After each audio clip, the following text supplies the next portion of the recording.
Hello, everyone. I'm Tressa Epps. And I'm really honored to be here today, not just as a patient who has a rare disease. I actually have two. My first diagnosis is mitochondrial myopathy. I was diagnosed in 1997. So somewhat it did prepare me for the next blow that I had back in 2022 called NMOSD, and I'm neuropositive.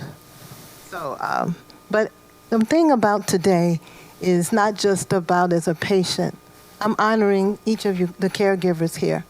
You really make a difference in the life of giving the care that's needed. And this is for the caregivers in the audience, and also a special attribute that I wrote down that I want to share with you quickly. Being a caregiver allows a person to be still, to be inspired, to be mindful, to be resilient, to be faithful. Yes, please. I wrote it down, you guys. To be hopeful, to be physical, and to be present. And I thank my daughter out in the audience, and my grandson, and I believe I see a good friend of mine, Rita, here. And I thank you as well, because you do all these things. And I'm sure everyone in the audience who's a caregiver can perhaps relate to that, and also the patients. So for our first question of the day, I would like the caregivers on this panel to give their name and the rare condition that you are experiencing. And also, how long did it take to get the correct diagnosis? Anyone can jump in, and when you introduce yourself. Hi, good afternoon. My name is Tanzania Kusar Tracy, and I know that is a mouthful for sure. I am diagnosed with NMOSD, and I was diagnosed in 2016, just after Thanksgiving. And it took me about a month to get to diagnosis because my sister also has NMOSD.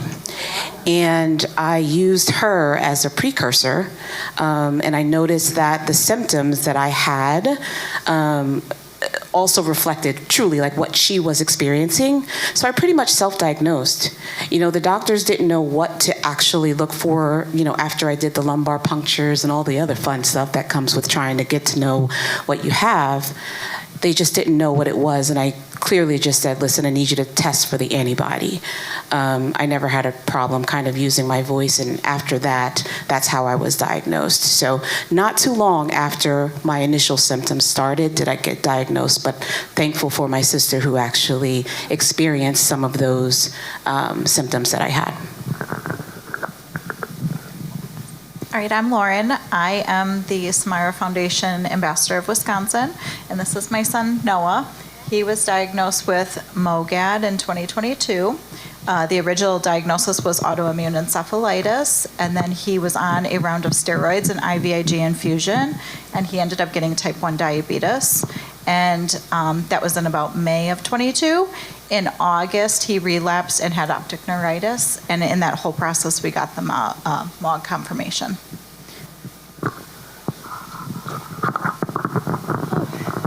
Okay, well, I'm Anne-Marie Naraki. I am the ambassador for the Samira Foundation for Illinois. And without totally giving away my age, I've had NMO for 23 years. But it took 2 years to get diagnosed because the test itself hadn't been diagnosed yet. So I've, had my whole family buy me through everything thick and thin, but just seeing the disease progression and how everything's changed over the years has just been a whirlwind to get to where we are now.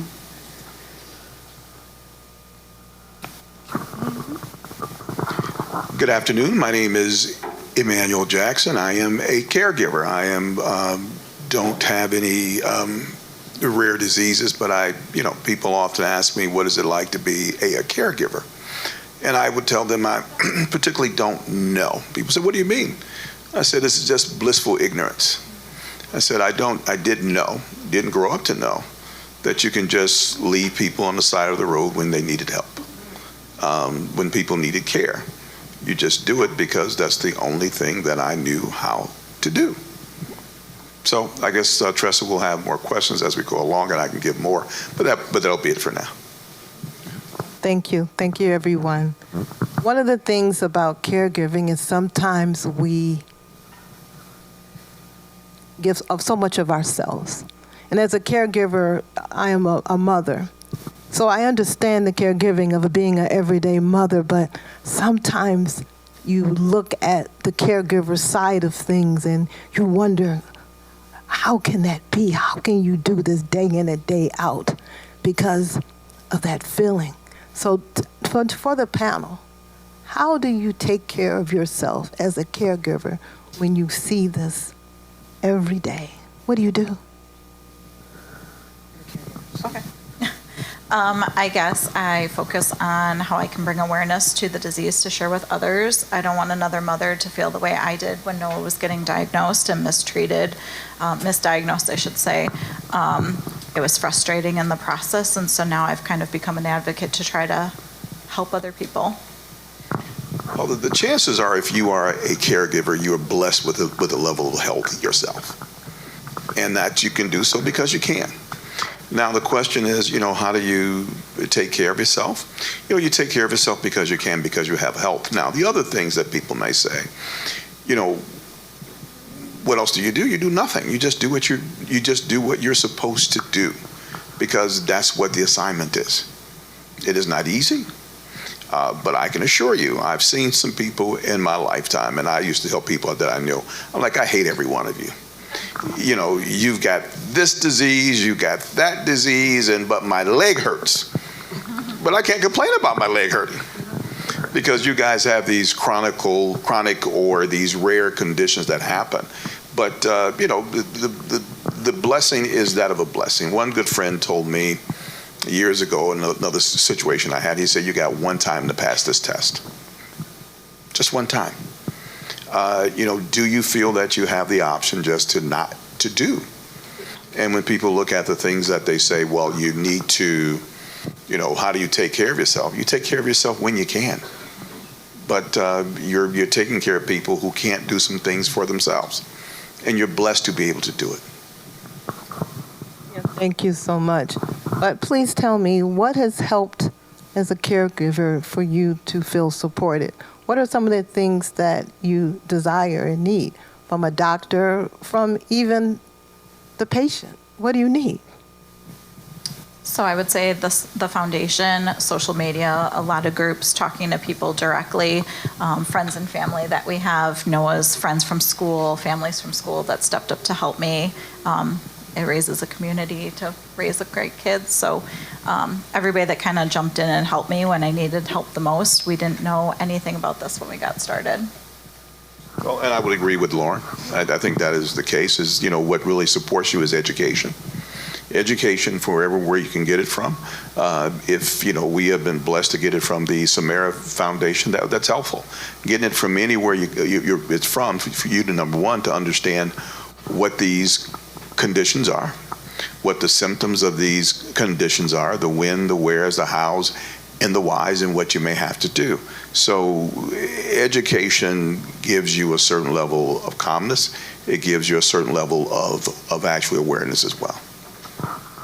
Thank you. Do you feel that there's assumptions about caregivers or challenges? Do you feel people assume certain things? I don't think most people care. Yeah. I just don't. I mean, they can assume, but I don't know what they would be assuming, because caregivers are busy caring. They're busy doing. So I don't think they give much thought to it. I think others may assume that caregivers are always okay, right? Like they don't necessarily need additional support. And I'm sorry to do this and to kind of put her on the spot here, but my other sister happens to be here as well, who is a caregiver for my sister who just recently had a relapse with NMOSD. And she's also actually dealing with her own health issues. She also has an autoimmune illness. Her name is Asia, and forgive me for putting you on the spot. But oftentimes, and we're from a big family, and I think sometimes the caregivers, it's always assumed that they're okay, like they can continue to do more, that they can continue to push through and just to do. And sometimes that can be taxing on them, and they're not going to say that either, right? They're not going to voice it all the time. They're not going to share that they're tired. They're not going to share that they sometimes just don't want to do what's required or what we know has to be done, right? They just keep pushing through. So, as a patient myself, I'm also a caregiver to that same sister, but she actually sees it day in and day out, and I also know truly firsthand what she goes through, right? So the assumption truly is that they're always okay, and that they could take more, and they could do more, and that's not always the case. Yeah, I'm not one of those people. Oh, I know that. I'm tired. You see what you did? Yeah, and then I'll say I'm tired. You see what you did? Yeah. And then I'll say, I don't feel like cooking. I don't feel like doing it. I just say it. And so that's just part of my personality. Now, one of the things that come along is that, it becomes like you have siblings. You have 3 siblings with autoimmune disease. My journey as a caregiver has come along things that are conditions that are where Black women overly represent the conditions in which I've had to work with. So from a community, it becomes very personal. I gave a speech before Chase Bank in 2020. It was on their Dr. King's celebration at the bank downtown. And we said a lot of things about political, economic things, but then we got down to healthcare. And I mentioned that African American women who get diagnosed with a disease will go to and get their treatments. And after their treatments, they'll generally go right to work. And they don't have the luxury of being able to afford to do the most essential thing for healthcare and therapy, and that is rest. And so they will go to their workstation, or they will go to their desk, and then an hour or 2 later, they'll be on the bathroom floor sick and throwing up at the place that they actually work. So, those dynamics, as an African American man, who has been, most of my experience have been with African American women, you have that with you, but you also see yourself being, once again, it's a dynamic that you experience as a caregiver more than anyone else. But it is that much more important to me because it is African American women. And it wouldn't matter to me if it's anybody, but it affects my community the most. Well, thank you for sharing that. One of the things as a patient, I know I can be hard-headed. I'm hard-headed. I'm supposed to be doing something, and I'm doing it, but I'm overworking myself. But as a caregiver, when you see that they're just doing too much, most of the time, we feel guilty for even asking. We're looking at your face. We're seeing your pain. I'm seeing it. I have all this list of things that I want to say and do, but I don't want to burden you. I don't want to burden. And I carry that with me. So when you sense that, what do you do? Well, I gave a truth with it. So I'm, as you guys can see, I'm probably pretty blunt. Mm-hmm. And I have been asked this question, and I gave an answer. Work of any kind is a burden. That's the nature of work. That's what you do. If you run the Samara Foundation, it is a burden. It's work that you do. If you're a supporter, if you're an ambassador, if you are a parent, if you are a partner, if you're husband, wife, that is what you do because that is what life is.